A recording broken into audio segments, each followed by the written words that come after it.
Hello friends, layer 3 education पर आपका बहुत बहुत स्वागत है। आपकी संस्कृत व्याकरण की ये दूसरी क्लास है और आज हम अव्यय पढ़ने वाले हैं। हम यहाँ पे संधि पढ़ने वाले थे, लेकिन हमें अव्यय, उपसर्ग और प्रत्यय का ज्ञान इससे पहले होना बहुत ज़रूरी है ताकि संधि के शब्दों को समझना बहुत आसान हो जाएगा। तो चलिए, आज हम अव्यय पढ़ने वाले हैं। तो बहुत बहुत स्वागत है आपका, वीडियो के अंत तक बने रहिएगा। बिल्कुल हम यहाँ पे परीक्षा आने तक अपने सारे सब्जेक्ट कंप्लीट कर लें, है ना। सरकार जब भी अपनी परीक्षा लेगी, बस वो मौका अपना होना चाहिए। तो चलिए, अब आराम से थोड़ा थोड़ा हम पढ़ते जाएंगे और जैसे परीक्षा नज़दीक आती है, ज़्यादा नज़दीक नहीं आने देंगे। उससे पहले ही आशा करता हूँ कि सारे कोर्स आपके कंप्लीट हो जाएं, सारी चीज़ें आप पढ़ लें, ठीक है। इसी के साथ पर्यावरण अध्ययन की भी कुछ क्लासेस मैं आपके लिए जल्द ही लेके आने वाला हूँ। तो चलिए शुरू करते हैं। अब यहाँ पे अव्यय को हम पढ़ने वाले हैं। तो अव्यय शब्द, सबसे पहले इसके अर्थ पे चलते हैं। तो वे शब्द जिनमें परिवर्तन हो सकता है, किस आधार पे? लिंग, वचन और विभक्ति के आधार पर। जैसे कि लिंग यानी स्त्रीलिंग, पुल्लिंग, वचन एकवचन, बहुवचन और विभक्ति आपने हिंदी में बहुत पढ़ी होगी। तो इनके आधार पर उसमें अगर परिवर्तन होता है तो वह अव्यय शब्द नहीं होगा, ठीक है। यानी वह कैसा शब्द होगा? विकारी शब्द होगा। जिसमें परिवर्तन हो रहा है और जिसमें कोई भी परिवर्तन नहीं हो रहा, वो अविकारी शब्द होगा। और अविकारी शब्द को ही अव्यय कहा जाता है, क्योंकि इसमें कोई भी परिवर्तन नहीं होता है। जैसे कि विकारी शब्द वे शब्द जिनमें हम लिंग, वचन एवं विभक्ति के आधार पर परिवर्तन कर सकें, और अविकारी शब्द जिनमें लिंग, वचन और विभक्ति के आधार पर कोई भी परिवर्तन न हो, ठीक है। अब आगे बढ़ते हैं, सीधा अर्थ पे चलते हैं। तो कुछ महत्वपूर्ण शब्द हैं, अव्यय शब्द और उनके अर्थ हैं। तो इसी को हम पढ़ लेते हैं फटाफट, ठीक है। स्वर या स्व का मतलब स्वर्ग होता है। प्रातर या प्रातः का मतलब सुबह होता है। उचेत मतलब ऊंचा होता है। शने, शने शने शब्द सुना होगा, इसका मतलब धीरे होता है। रीते मतलब बिना होता है। अब री दो प्रकार की होती है, एक छोटी री और एक होती है बड़ी री, जो कि नीचे एक और गुंडी होती है, ठीक है। पृथक यानी अलग। स्व यानी आने वाला कल। चिरम यानी बहुत समय तक। ईशत यानी अल्प। अंतः यानी मध्य। और पुनः यानी दोबारा। हो सके तो जो ये शब्द मैंने लिखे हुए हैं, ये आपके लिए अवेलेबल मैं करवा दूंगा, तो आप डिस्क्रिप्शन में चेक कर लेना, ताकि आपको ये लिखे हुए शब्द मिल जाए। 1 से 2 बार पढ़ के आप इसे आसानी से याद कर लें, क्योंकि इनको हम बार बार पढ़ेंगे तभी याद होंगे। चलिए, पुनः दोबारा। युगपत एक साथ। हयः यानी बीता हुआ कल। अंतरा यानी मध्य। अंतरेण यानी बिना। शम यानी सुख। आगे और भी इंपॉर्टेंट शब्द है जो अधिकतर वाक्य में पूछे जाते हैं। नाना, नाना प्रकार के, मतलब ऐसा क्वेश्चन आपने देखा होगा, वाक्य देखा होगा। तो नाना प्रकार यानी अनेक प्रकार, ठीक है। सहसा आकस्मिक। आर्यहलम यानी बलात्कार। मृषा झूठा। उपांशु रहस्य। वरम यानी अच्छा या फिर श्रेष्ठ होता है। तुष्णिम यानी चुप या मौन। बहिः यानी बाहर। अलम यानी पर्याप्त या निषेध। वृथा यानी व्यर्थ होता है। नन्य यानी अभाव होता है। दोषा यानी रात्रि। मिथ, मिथ का मतलब होता है साथ, और च का मतलब होता है और भी। ह निश्चय से कहना। एव यानी निश्चय। और युगपत यानी एक साथ। नेत मतलब ऐसा न हो, या निषेध या फिर संदेह के लिए हम नेत शब्द यूज करते हैं। आगे यत्र यानी जहां। यत्र यानी जहां। वा यानी विकल्प। अह यानी आश्चर्य। चण यानी आदि। माकीह मतलब मत। और मकीह मतलब न कोई। अब ऐसे शब्द हैं जो सर्वनाम शब्दों से बने हुए क्रिया विशेषण हैं। सर्वनाम आपको पता होगा कि वे शब्द जो संज्ञा के स्थान पर प्रयुक्त होते हैं, ये, वे, वह, ये आदि सर्वनाम होते हैं। और एग्जाम्पल, रेखा स्कूल जाती है और रेखा बहुत अच्छा पढ़ती है। तो एक ही बार रेखा शब्द का प्रयोग करेंगे और यहाँ पे शब्द का प्रयोग कर लेंगे वह। रेखा स्कूल जाती है और वह बहुत अच्छा पढ़ती थी। जो वह है वो सर्वनाम है, ठीक है। तो यहाँ पे क्या है? सर्वनाम शब्दों से बने हुए क्रिया विशेषण। अब विशेषण क्या होता है? किसी की भी विशेषता बताना विशेषण होता है। जैसे कि दौड़ना, दौड़ रहा।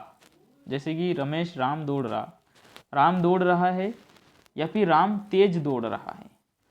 तो दौड़ रहा है ये तो विशेषता बता दी है, और विशेषता की फिर विशेषता बता दी कि तेज, तो ये होती है क्रिया विशेषण, यानी क्रिया की विशेषता बताई जा रही है। दौड़ना क्या है, क्रिया है, और तेज क्या है, क्रिया की जो विशेषता बताई हुई है यहाँ पे उसकी भी विशेषता बताना क्रिया विशेषण। ओके गाइस, अब आगे है क्व यानी कहाँ होता है, अन्यथा यानी अन्य प्रकार से, इत्थम यानी इस प्रकार से, कथम यानी किस प्रकार से, कुत्र यानी कहाँ, तत्र यानी वहाँ, यत्र यानी जहाँ। अत्र यानी यहाँ होता है, आप हो सके तो ये इंपॉर्टेंट जो शब्द आपको लगे नोट करते जाइए।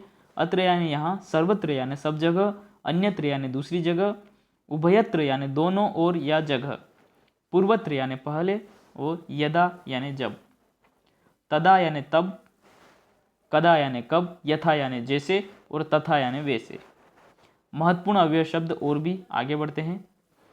अपि यानी भी होता है, संस्कृत में अपि का मतलब हिंदी में इधर अर्थ दिया है, भी होता है। इव यानी की तरह या समान, संप्रति यानी अब, अधुना यानी अब, अग्रित यानी सामने, च यानी और होता है। च तो बहुत अधिक हम वाक्य में देखते हैं। अथ, अथ यानी इसके बाद, अनिशत यानी निरंतर, अकदा यानी एक बार, मुझे लगता है ये एकता होगा, एकदा, आरात समीप या फिर दूर, पुरह यानी सामने, चेत यानी तो, जातु यानी भी होता है।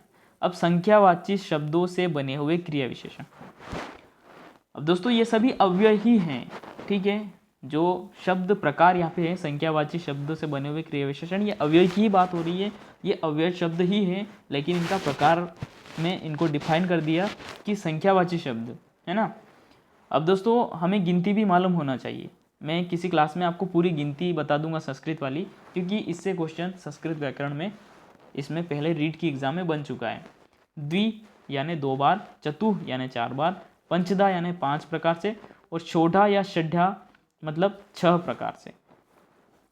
संज्ञा शब्दों से बने हुए क्रिया विशेषण। पुत्रवत यानी पुत्र की तरह, नित्यत यानी सदा, भस्मासात यानी राख हो जाना, और ब्राह्मणव्रत यानी ब्राह्मण की भांति, और अग्निसात यानी होता है जलना। समुच्चय बोधक, समुच्चय बोधक शब्द ये भी अव्यय के अंतर्गत आते हैं, जो संयोजक शब्द होते हैं, जैसे कि ये वाक्य को जोड़ने वाले शब्द होते हैं, वाक्य के अंत में या फिर वाक्य के प्रारंभ में नहीं आते, ये बीच में आते हैं। च, अथ, अथो, उत, किंच, तु आदि शब्द। वियोजक यानी अलग करने वाले शब्द, वा अथवा, किंवा, तु, किंतु, परंतु, परंच आदि शब्द, ये भी अंत और आखिरी में नहीं आते। संकेत करने वाले शब्द, यदि, तरही, यद्यपि, तथापि, चेत, नोचेत आदि शब्द। कारणवाचक ही, क्योंकि, और तत् यानी इसलिए, ये इनका अर्थ होता है। उसके बाद प्रश्नवाचक शब्द, ओहिस्वित, किम, उत, ननु और आदि शब्द।